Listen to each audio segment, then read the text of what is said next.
Film की शुरुआत में एक माइक नाम का आदमी नजर आता है। वो यहाँ चट्टानों पर चढ़ रहा है। इस खतरनाक पत्थरीली चढ़ाई पर उसने सेफ्टी बेल्ट भी बांध रखी है। ये पहाड़ की खड़ी चढ़ाई बिल्कुल भी आसान नहीं होती और बार बार फेल होने के बाद फ्रस्ट्रेशन में माइक बिना सेफ्टी बेल्ट के ही ऊपर चढ़ने लगता है और आखिरकार पहाड़ के ऊपर चढ़ने की इस कामयाबी के बाद माइक बहुत खुश होता है। अगली सुबह वह अपने साइकाइट्रिस्ट को बताता है कि वह बिना किसी सुरक्षा के पहाड़ पर चढ़ गया। तो यहाँ साइकाइट्रिस्ट उसके व्यवहार को देख कहती है कि उसे ऐसा नहीं करना चाहिए क्योंकि उसके भाई की मृत्यु हो गई है और वह शायद सदमे में है, इसीलिए ये सब करता है। लेकिन माइक कहता है कि नहीं, मैं पूरी तरह से होश में हूँ। साइकाइट्रिस्ट उसकी मानसिक हालत के लिए किताब के साथ कुछ दवाइयां भी बताती है, लेकिन माइक सिर्फ किताब लेता है और बिना दवा लिए यहाँ से चला जाता है। वह घर आकर अपने भाई की तस्वीरें देखने लगता है क्योंकि उसे अपने भाई की बहुत याद आती है। वह एक पुराना लेटर खोलता है जो उसके भाई ने उसे दिया था। इसमें अंतिम इच्छा लिखी थी कि उसकी अस्थियों को माउंट एवरेस्ट के पहाड़ों में बिखेर दिया जाए। माइक सोचता है कि उसे अपने भाई की इच्छा पूरी करनी होगी और वह यहाँ से काठमांडू के लिए टिकट बुक कर लेता है। काठमांडू शहर में हमें एक जगह रुद्र नाम का आदमी दिखाया जाता है। रुद्र कहता है कि हम एक बहुत बड़ा बांध बनाने जा रहे हैं जिससे हम सभी को बिजली मिलेगी, लेकिन इसके लिए झुग्गियों को साफ करना होगा। लेकिन यहाँ के लोग ऐसा नहीं चाहते हैं। तभी गणेश नाम का आदमी भाषण देने के लिए ऊपर आता है और हमें पता चलता है कि गणेश का परिवार कई वर्षों से काठमांडू शहर के लोगों की सेवा कर रहा है। इस कारण पूरी जनता केवल उसे ही सुनना चाहती है। इसी दौरान पास के पहाड़ों में एक बस दिखाई जाती है। इसके ठीक सामने एक ट्रक होता है और इसलिए बस ड्राइवर उस ट्रक को पीछे हटने को कहता है, लेकिन वो बस को टक्कर मारते हुए पीछे धकेलने लगता है। ड्राइवर ने ब्रेक लगाए, लेकिन बस खाई की ओर बढ़ती हुई नीचे गिर जाती है, जिससे बस में मौजूद सभी लोग मारे जाते हैं। यहाँ गणेश सभी को बताता है कि हर चीज जरूरी होती है, जैसे कि बांध, लेकिन हम नदियों से बहुत काम लेते हैं और नदियां हमारे लिए पवित्र हैं। इसलिए अगर बांध बना तो हमारा पूर्वजों से संबंध टूट जाएगा, जिससे हम बहुत कुछ खो देंगे। सभी लोग बांध न बनाने की बात से खुश होते हैं। तभी गणेश का बेटा विजय उसे बताता है कि दादाजी मर गए हैं। दरअसल जो बस खाई में गिरी थी उसी में गणेश का पिता भी था। गणेश इससे बहुत दुखी होता है। बेशक बताया गया कि ये एक्सीडेंट था, लेकिन गणेश जानता है कि ये काम रुद्र का होगा और अगला नंबर उन दोनों का हो सकता है, इसलिए वे यहाँ से चले जाते हैं। यहाँ अमेरिका में माइक एयरपोर्ट पहुंच जाता है और चेकिंग के दौरान गार्ड को उसके भाई की अस्थियों वाला कलश मिलता है। रूल्स के मुताबिक उसे अलग कंटेनर दिया जाता है, इसलिए मजबूरी में उसे अपने भाई की अस्थियां उस कंटेनर में डालनी पड़ती है। प्लेन में सफर के दौरान उसे अपने भाई के साथ आखिरी मुलाकात याद आती है, जहां हमें पता चलता है उसका भाई मिलिट्री में था और उसने इराक में जाने से पहले ये खत दिया था। माइक नींद से जाकर देखता है कि वो नेपाल पहुंच चुका है। वो यहाँ पहली बार आया था और एयरपोर्ट से बाहर खूबसूरत जगहों से वो सीधा अपने होटल पहुंचता है जहां उसकी गाइड थी। इसके बाद वह गाइड के साथ कार में बैठकर यहाँ से निकल जाता है। इस लड़की का नाम धानी है और वे रास्ते में ढेर सारी बातें करते हैं। माइक सोचता है कि वो हिंदू है, लेकिन वो बताती है वो बुद्धिस्ट है और कई साल आर्मी में रह चुकी है। रास्ते में माइक फिर भाई की यादों में खो जाता है जब उसे खबर मिली थी कि इराक में एक खतरनाक मिशन के दौरान उसका भाई बुरी तरह घायल हो गया और हॉस्पिटल में उसकी आंखों के सामने भाई की मौत हो गई।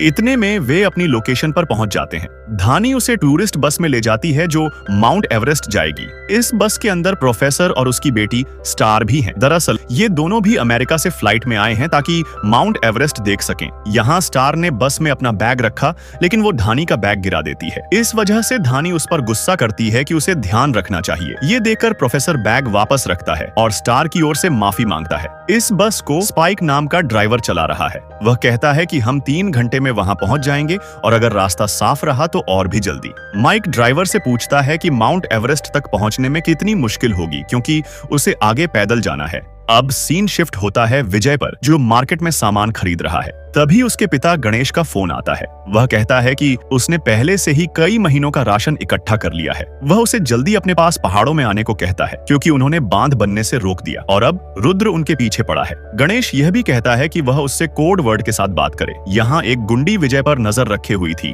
और जब विजय वहाँ जाने के लिए इसी बस में चढ़ता है तो वह भी अपने साथी के साथ बस के अंदर आ जाती है। फिर गुंडी बीच रास्ते में अचानक विजय पर बंदूक तान उसे बेहोश कर देती है। उन्होंने ड्राइवर से बस चलाते रहने और लोगों से चुप रहने को कहा। इसके बाद वे सभी लोगों का फोन जब्त कर लेते हैं और हाँ, स्टार का भी। वे फोन बाहर फेंक देते हैं ताकि कोई मदद न बुला सके और गुंडी बंदूक की नोक पर ड्राइवर से बस को गलत दिशा में मुड़वा देती है। धानी माइक को बताती है कि नेपाल के किडनैपर कभी गवाह को जिंदा नहीं छोड़ते। माइक को नीचे एक खिड़की दिखती है और किस्मत से साइड में ऊपर एक कुल्हाड़ी भी।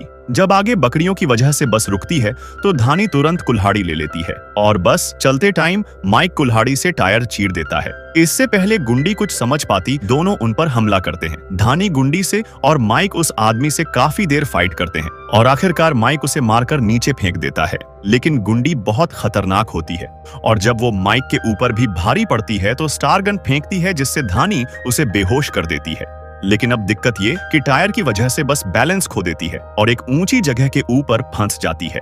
किसी तरह सभी लोग धीरे धीरे बस से उतरते हैं, लेकिन माइक बस से नहीं उतरता क्योंकि उसके भाई का कलश बस में ही है। वो देखता है कि कलश झील की तरफ पड़ा है। वो एक स्टिक की मदद से कलश को ले आता है। यहाँ पुलिस की गाड़ी आती है और माइक बताता है कि ये लड़के को किडनैप करना चाहते थे। वे गुंडी को पुलिस को सौंप देते हैं और पुलिस बेहोश विजय को भी अपने साथ ले जाती है। पास ही बस्ती में ये लोग अपनी बस का टायर ठीक करने लगते हैं। उन्हें पता चलता है कि टायर की रॉड टूटी हुई है, जिसके कारण बस नहीं चल पाएगी। माइक आइडिया देता है कि वेल्डिंग से इसे ठीक कर सकते हैं। स्पाइक उसकी बात से सहमत होता है और वे मरम्मत में जुट जाते हैं। यहाँ प्रोफेसर पुलिस वाले से पूछता है कि घायल लड़के का क्या नाम है और वो कैसा है, लेकिन पुलिस वाले को सिर्फ नेपाली आती थी। यहाँ धानी ट्रांसलेशन में प्रोफेसर की मदद करती है और पुलिस वाला उसका नाम विजय बताता है। ये नाम सुनते ही प्रोफेसर समझ जाता है कि ये लोग उसके पीछे क्यों पड़े थे, क्योंकि ये न्यूज काफी फैल चुकी थी कि उन्होंने डैम नहीं बनने दिया। यहाँ धानी की मुलाकात स्टार से भी होती है। स्टार उसकी फाइट की तारीफ कर पूछती है कि क्या वो उसे सिखाएगी, तो धानी कहती है हाँ बिल्कुल, समय आने पर तुम्हें जरूर सिखाऊंगी। अब यहाँ नई बस आ जाती है जिसे देखकर टूरिस्ट खुश होते हैं, लेकिन प्रोफेसर को विजय की चिंता होती है, इसलिए वो उससे मिलने के लिए पूछता है, लेकिन पुलिस ऑफिसर उसे मना कर देता है। हम देखते हैं कि यहाँ रुद्र और उसके लोग भी आ जाते हैं।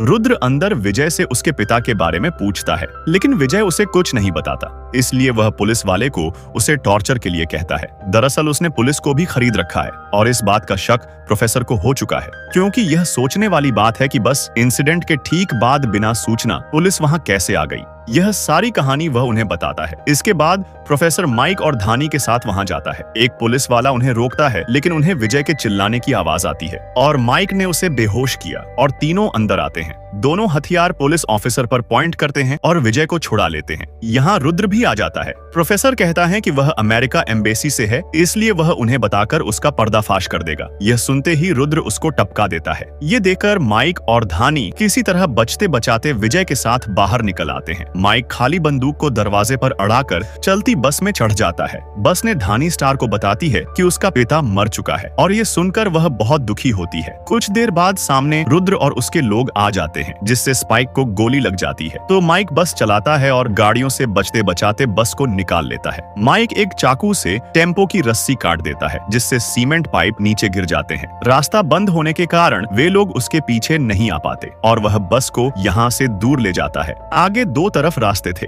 तो विजय बताता है कि हमें यहाँ से अन्नपूर्णा हाईलैंड की तरफ जाना चाहिए, जहाँ उसका पिता है। वे लोग वहाँ से मिलिट्री की मदद ले सकते हैं, क्योंकि चीन की सीमा वहाँ से बहुत पास है। यहाँ रुद्र उन पाइपों को हटाने और अपनी गाड़ियों से इस बस का पीछा करने में लगा होता है, जबकि ये लोग आगे जाने का फैसला कर चुके हैं। लेकिन स्पाइक बाहर आ जाता है, क्योंकि वो नहीं चाहता कि उसकी मौत उसी की बस में हो। माइक उसे बंदूक सौंपता है ताकि वो उन्हें रोक सके और इसके बाद सभी लोग यहाँ से निकल जाते हैं। कुछ दूर बाद वे एक ऐसी जगह पहुंच जाते हैं जहाँ बिल्कुल खड़ी ढलान थी। यहाँ से नीचे जाना मतलब मौत। उन्हें यहाँ पर एक मशीन दिखती है जो गाड़ियों को नीचे उतारने का काम करती है। इसके जरिए बस को खड़ी ढलान पर सही तरह चलाया जा सकता है, इसलिए वे मशीन के सहारे नीचे जाते हैं। लेकिन बीच रास्ते में मशीन खराब हो जाती है। यहाँ बीच में रहना खतरे से खाली नहीं और बिना रस्सी नीचे जाना मतलब मौत। लेकिन फिर भी माइक नीचे जाने का फैसला करता है। धानी हुक तोड़ती है और माइक धीरे धीरे ब्रेक के जरिए बस को नीचे ले जाता है। लेकिन इतनी खड़ी ढलान पर ये इतना आसान नहीं, जिसके कारण बस सीधा चट्टान से टकराकर पलट जाती है। हालांकि ये सभी लोग सुरक्षित होते हैं। सभी बाहर आकर देखते हैं कि बस के पिछले टायर टूट चुके हैं। इसका मतलब था कि वे आगे नहीं जा सकते, क्योंकि रास्ता अभी भी बहुत लंबा था। धानी कहती है अगर बस नहीं पलटती तो वे सीधा खाई में गिरते। नीचे माइक की नजर उन ट्रकों पर पड़ती है जो यहाँ से गिर चुके हैं। वे उनके टायर और स्टेपनी का इस्तेमाल करके अपनी बस में फिट कर सकते हैं। इसलिए सबसे पहले वे रस्सियों की मदद से अपनी बस को सीधा करने की कोशिश करते हैं। इस दौरान रुद्र अपने लोगों के साथ स्पाइक के पास आ जाता है। स्पाइक बेचारा उनको नहीं रोक पाता है। इससे पहले वे उनका पता पूछते स्पाइक साफ इनकार कर देता है, इसलिए वे उसको मार देते हैं और आगे चलकर उसी खड़ी चढ़ाई पर पहुंच जाते हैं जहां खराब मशीन थी। इससे धुआं आ रहा था, मतलब वे इसके जरिए नीचे गए थे। पुलिस ऑफिसर बताता है कि इसे ठीक करने में 2 से 3 घंटे लगेंगे। यहाँ माइक और धानी रस्सी के जरिए नीचे गाड़ी के पार्ट्स ढूंढने पहुंच जाते हैं, जबकि सामान ऊपर खींचने के लिए विजय और स्टार होते हैं। वे बातें कर एक दूसरे के बारे में काफी कुछ जान लेते हैं। नीचे दोनों ने सामान निकाल लिया है और वे सामान के साथ उन्हें ऊपर खींच लेते हैं। सारा काम खत्म होने के बाद अब बस पूरी तरह ठीक हो चुकी है और वे बस में बैठकर यहाँ से रवाना हो जाते हैं। रुद्र ने भी मशीन को ठीक कर लिया था। तभी उसे विजय के फोन पर एक मैसेज आता है। यह मैसेज गणेश ने किया था ताकि विजय जल्दी उसके पास आ जाए। अब ये दोनों, रुद्र और उसका साथी, रिप्लाई देते हैं कि वे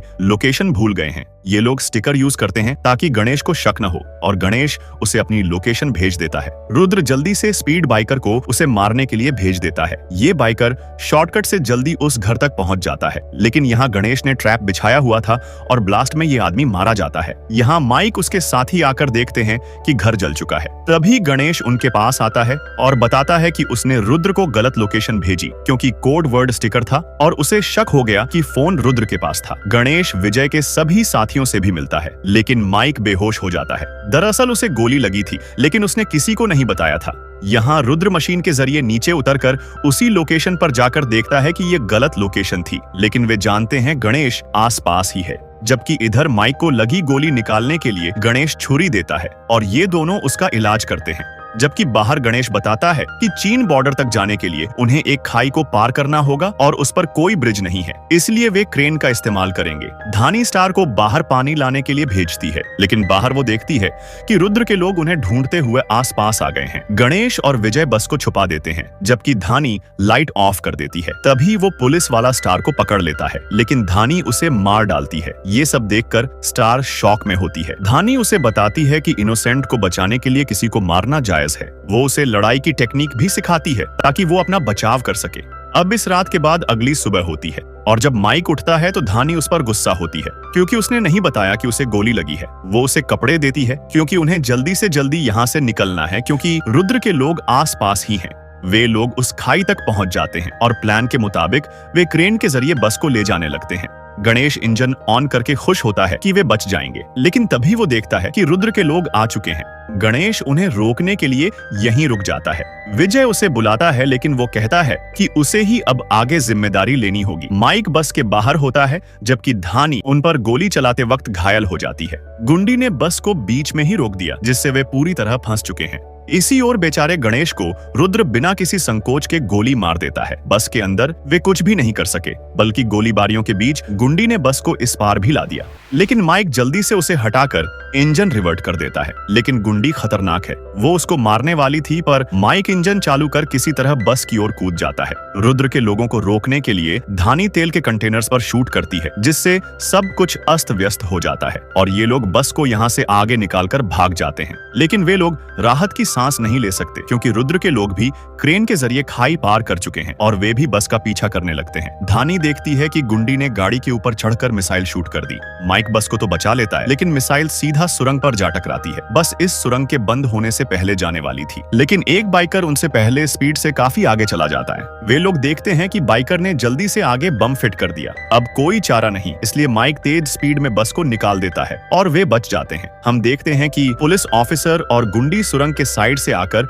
उनका पीछा करते हैं। खतरनाक गुंडी मौका देकर बस में ही चढ़ जाती है और स्टार विजय उसका कुछ नहीं बिगाड़ पाते। अब विजय बस चलाता है, जबकि माइक उससे भिड़ने जाता है, लेकिन गुंडी ने माइक को घायल कर विजय को मारने की कोशिश की। तभी धानी उसको रोकती है, लेकिन गुंडी उस पर भी भारी पड़ती है। इतने में पुलिस ऑफिसर भी बस में चढ़ गया और उसकी माइक से काफी झड़प होती है, जबकि गुंडी ने धानी को बेल्ट से दबा दिया और स्टार के रोकने पर उसको भी थप्पड़ जड़ देती है। लेकिन धानी की सिखाई टेक्निक से उसने गुंडी को नीचे गिरा दिया। वहीं माइक ने अपने अपने भाई के कलश से पुलिस ऑफिसर का सिर फोड़ नीचे फेंक दिया, जिससे दोनों ही खाई में गिर जाते हैं। मतलब आखिरकार उन्होंने ये जंग जीत ली। उन्होंने सभी दुश्मनों को मार दिया सिवाय रुद्र के, जो उन्हें रोकने के लिए गाड़ी में उनके सामने खड़ा था, लेकिन माइक ने बस से उसको धक्का देकर खाई में गिरने पर मजबूर कर दिया, ठीक उसी तरह जैसे विजय का दादा मरा था। रुद्र भी खाई से नीचे गिरकर मारा गया। इसके बाद ये लोग आखिरकार चीन बॉर्डर पार कर लेते हैं। चाइनीज ऑफिशियल ने भी उन्हें देख लिया, मतलब कि वे बच गए।